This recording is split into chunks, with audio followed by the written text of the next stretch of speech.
Hello friends, welcome to Creative Medicine. In this lecture, we will learn about Now, what are the anesthesias used in cataract surgery?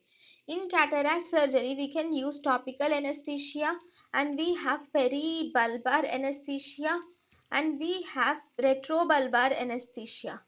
Okay, topical anesthesia. Topical anesthesia mainly includes the paracrine eye drops are used in the topical anesthesia. So by using the eye drops, it will paralyze the extraocular muscles and thus resulting in anesthesia in the patient. Second, we have retrobulbar anesthesia. In retrobulbar anesthesia, the anesthesia is mainly injected into the peribulbar space around the eye. So into the peribulbar space around the eye, the anesthesia is injected, which is called as peribulbar anesthesia. Then we also have retrobulbar anesthesia, where the anesthesia is injected behind the equator of the eye. So this is the equator of the eye. Behind the equator, somewhere here, the anesthesia is injected, which is called as retrobulbar anesthesia. Actually, this retrobulbar anesthesia has increased the risk of retrobulbar hematoma is seen, along with globe perforation, and also optic damage is also seen in the patient.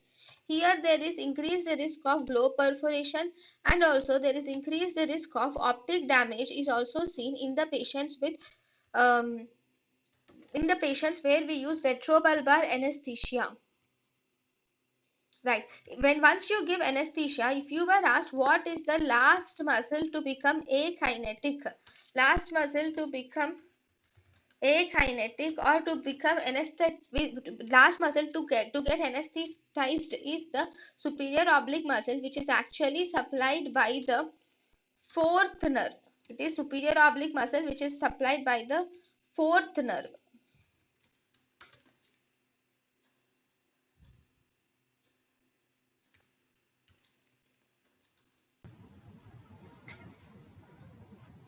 thank you and thank you for watching.